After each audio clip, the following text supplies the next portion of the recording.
क्या आपके पास सब कुछ होने के बाद भी अंदर से सुकून नहीं है? क्या आप स्ट्रेस, फियर, ओवरथिंकिंग से परेशान रहते हैं?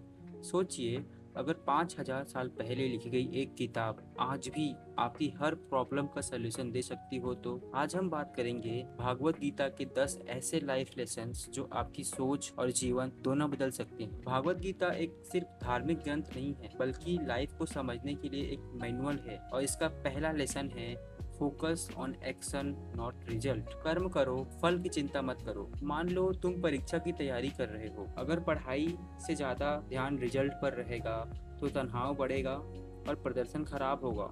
जो हम पाना चाहते हैं, जो हम करना चाहते हैं, उसके बारे में हम ज्यादा सोचेंगे तो हमारा जो आउटपुट रहेगा वो खराब रहेगा। गीता कहती है हमारा अधिकार सिर्फ कर्म पर है, फल पर नहीं। इसलिए अपना सर्वश्रेष्ठ दो। जितना हम इनपुट लगा सकते हैं, जितना हम अपने आप को तोड़ मरोड़ सकते हैं, जितना हम अपने आप को परिश्रम के उस दौर पे ले जा सकते हैं जहां से हम सिर्फ अपने प्रेजेंट पर जिए, रिजल्ट की बात ना करें, परिणाम को छोड़ करके हम सिर्फ कर्म करते रहें। पूरी मेहनत करें लेकिन परिणाम को लेकर के परेशान ना हो। भागवत गीता का दूसरा लेसन कहता है मन ही सबसे बड़ा मित्र और सबसे बड़ा शत्रु है। अगर मन शांत और नियंत्रित है तो कठिन से कठिन परिस्थिति भी आसान लगने लगती है।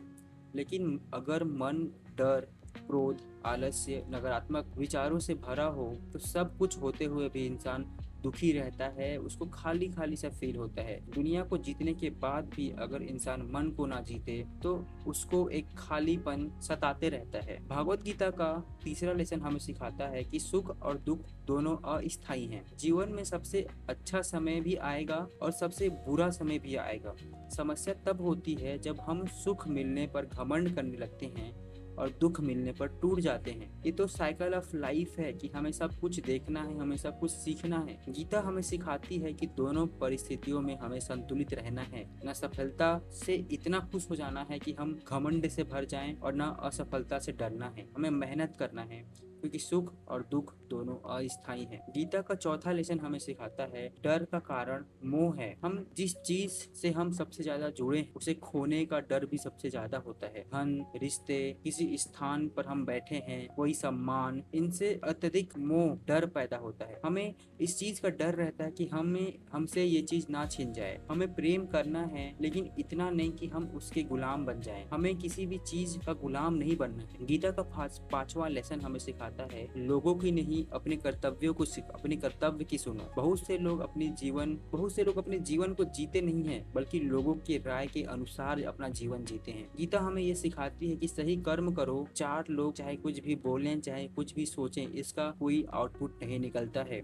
लोग क्या कहेंगे ये छोड़ो और अपने लिए काम करो, अपने ऊपर काम करो। गीता का छठा लेसन हमें सिखाता है कि इच्छाएं कभी समाप्त नहीं होती। एक इच्छा पूरी होती है और दूसरी पैदा हो जाती है। हम नॉर्मल लाइफ में भी अगर देखें तो हम आज कुछ खरीदेंगे तो उस चीज के आने के बाद हमें दूसरे चीज की ललक लगती है, हमें दूसरे चीज की इच्छा होती है कि ये चीज भी हमारे पास रहे। इसलिए जो कुछ है, जो हमने जीता है, जो हमने पाया है, उस चीज से हमें संतुष्ट रहना है क्योंकि संतोष सबसे बड़ी संतुष्टि है। अगर इंसान किसी भी चीज को लेकर कि हाँ मेरे पास इतना है, मैं खुश हूँ, तो वो खुश रहेगा। नहीं तो हमारी जो इच्छाएं हैं, हमारे जो ड्रीम्स हैं, जो हमें चाहिए, जो हम लेना चाहते हैं, जो हम पाना चाहते हैं, वो कभी खत्म ही नहीं होगी।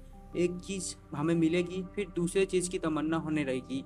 इसलिए गीता हमें सिखाती है कि संतोष सबसे बड़ी संतुष्ट संपत्ति है। गीता का सातवां नियम हमें सिखाता है परिवर्तन प्रकृति का नियम है। समय, परिस्थिति, लोग और जीवन सब बदलते रहते हैं। जो व्यक्ति बदलाव को स्वीकार कर लेता है वह कम दुखी होता है। हमें इस चीज से ये सीख मिलती है कि जो बदल नहीं सकता उसे स्वीकार करना सीखो। गीता का आठवां लेसन हमें सिखाता है असली युद्ध अपने भीतर है। हर इंसान के अंदर एक युद्ध चल रहा है। एक तरफ साहस और दूसरी तरफ डर, एक तरफ अनुशासन और दूसरी तरफ आलस्य। जीवन का सबसे बड़ा जीत खुद पर विजय पाना है। अपने भीतर की बुराइयों को हराना ही सबसे बड़ी जीत है। गीता का 9वां लेसन हमें बताता है कि अहंकार विनाश का कारण बनता है। जब इंसान को लगता है कि उसे सब कुछ पता है तभी उसका सीखना बंद हो जाता है। अहंकार इंसान को सत्य से दूर कर देता है। इससे हमें ये सीखने को मिलता है कि जितने बड़े बन रहे हो तुम उतने ही विनम्र बनो, अहंकार विनाश का कारण भी बन सकता है। गीता का 10वां नियम ये कहता है कि आत्मा अमर है। गीता का सबसे गहरा संदेश है कि शरीर नश्वर है लेकिन आत्मा अमर है। जैसे हम पुराने कपड़े बदल कर नए कपड़े पहनते हैं, वैसे ही आत्मा एक शरीर को छोड़ करके दूसरा शरीर धारण करती है। मृत्यु अंत नहीं है बल्कि एक परिवर्तन है। भगवत गीता हमें सिर्फ सफलता का रास्ता नहीं दिखाती बल्कि ऐसे इंसान बनाना सिखाती है जो हर परिस्थिति में शांत, निडर और मजबूत बन के खड़े रहे, चाहे कैसी भी परिस्थिति आ जाए। क्योंकि जिसने स्वयं पर विजय पा ली उसे दुनिया की कोई भी शक्ति पराजित नहीं कर सकती।